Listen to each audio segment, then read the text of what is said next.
السلام علیکم ورحمۃ اللہ وبرکاتہ۔ آج میں بیمہ جو سبق ہے خلیل احمد ابن مخدوم کا، تو آج میں اس سبق کا دوسرا سیشن کرانے کے لیے جا رہی ہوں۔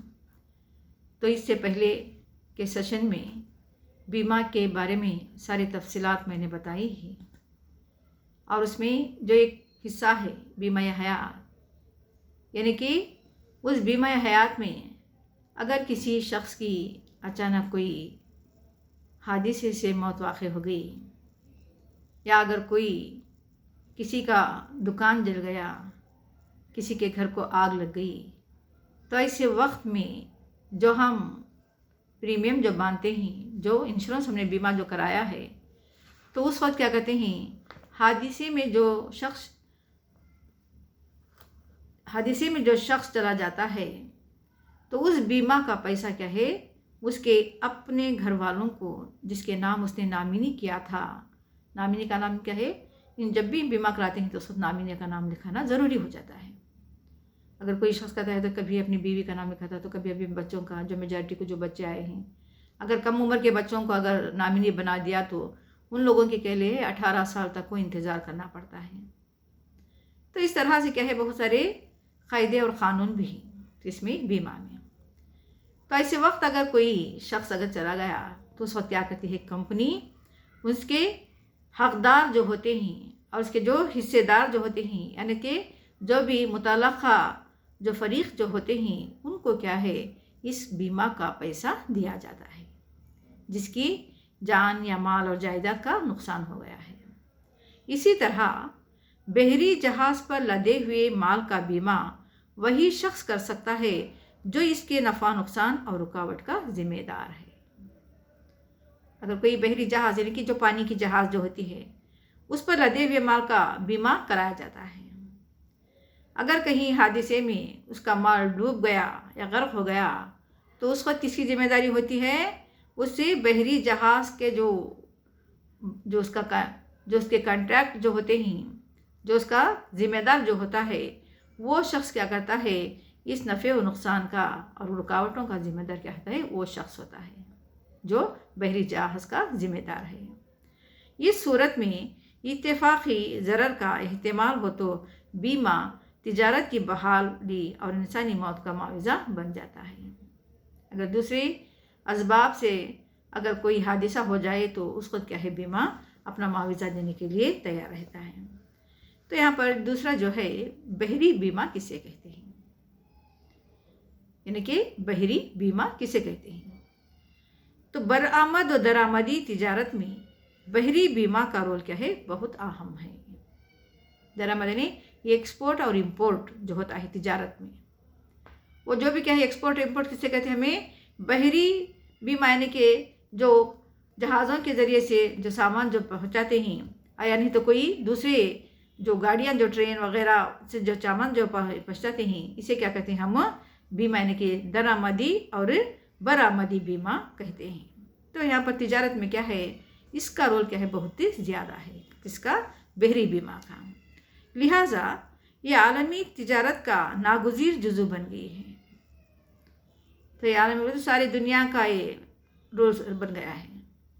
کہ مال کا ادھر جانا اور ادھر سے یہاں پر آنا ان کا مال، تو یہ تمام کیا ہے، ایک حصہ بن گیا ہے تجارت کا۔ کیونکہ جہاز ران جس نقصان کی تلافی اور تدارک میں بے بس ہیں، وہاں یہ بیمہ کمپنی اپنے انمول خدمات سے ان سب خطرات و حادثوں کے معاملے پر خوش اسلوبی سے قابو پا لیتی ہے۔ تو اس طرح سے جو بھی اگر ان جہازوں میں اور اگر کوئی چیزوں میں، تو ان تمام لوگوں نے اگر بیمہ کرایا ہو تو یہ سب خطرات کے جو بھی حادثوں کے معاملے پر کیا ہے، بڑی ہی خوشی سے قابو پا لیتی ہے، اور وہ کیا ہے، یہاں کی جو بحری بیمہ ہوتی ہے۔ اور جو بھی نقصان یعنی کہ خزانی، طوفان یا باد و باران، آتش زدی اور جنگی تباہ کاریوں سے ہوتا ہے، اس کا معاوضہ یا تاوان ادا کر دیتی ہے۔ کاروبار بحری بیمہ میں دلالی لازمی جز بن گئی ہے اور ہر معاملے اس کے تحت طے پایا جاتا ہے۔ تو یہ تو تمام جو شخص ہوتے ہیں جو ان کے جو بحری جو بھی بحری اس میں جیسے کہ طوفان و باد و باران آتش زدی اور جنگی تباہ کاریاں سے جو بھی معاوضہ جو آتا ہے تو اسے کیا ہے کاروبار بحری بیمہ کیا کرتا ہے ایک دلالی لازمی جز بن گئی ہے اور ہر معاملے اس کے تحت سے طے کیے جاتے ہیں۔ تو بھی پورے تمام چیزیں کیا ہیں بحری بیمہ کے ماتحت پر ان تمام چیزوں کی جو نقصان جو ہوتا ہے اس کی تلافی اس کی جو بھی ادائیگی کیا ہے یہ بحری بیمہ والوں کی ذمہ داری ہے۔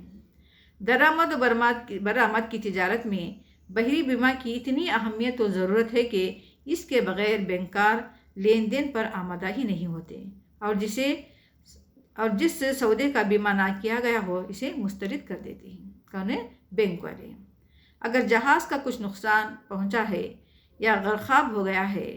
تو مالکان مال جزوی یا کلی حق طلبی مقررہ دفعات کے تحت کرتے ہیں اور جہاز کی غرقابی پر ان کو پورا معاوضہ دیا جاتا ہے۔ جو بحری بیمہ جو کرتے ہیں اگر اچانک جہاز آتے آتے پانی میں ڈوب گئی غرق ہو گئی یا نہیں تو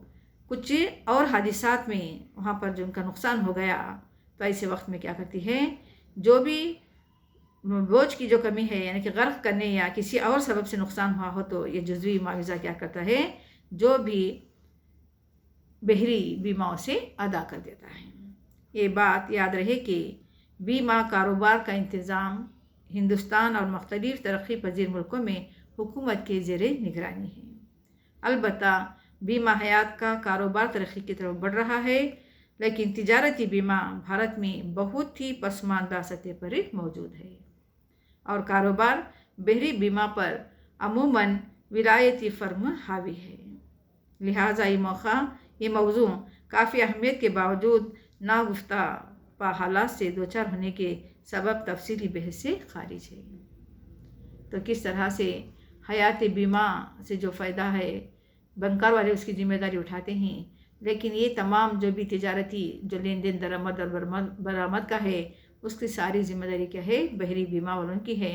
تو اسی طرح سے کیا کہتے ہیں کہ یاد رہیں کہ یہ جس نے بحری بیمہ کی ذمہ داری زیادہ تر کیا ہے مختلف ملک پذیر جو ملکیں ہیں وہاں پر کیا ہے حکومت کی زیر نگرانی یہ بیمہ چلایا جاتا ہے۔ تو یہاں پر نمونے کے چند خطوط بتائے گئے ہیں تو طلباء و طالبات آپ کے جو بھی نصابی کتاب سرمایہ ادب میں نمونے کے طور پر جو خط بتائے گئے ہیں ان خطوں کو آپ دیکھیے اور پڑھیے اور خط لکھنے کا جو انداز ہے اسے اپنائیں۔ تو اتنا کہہ کر میں اپنی کلاس ختم کرتی ہوں۔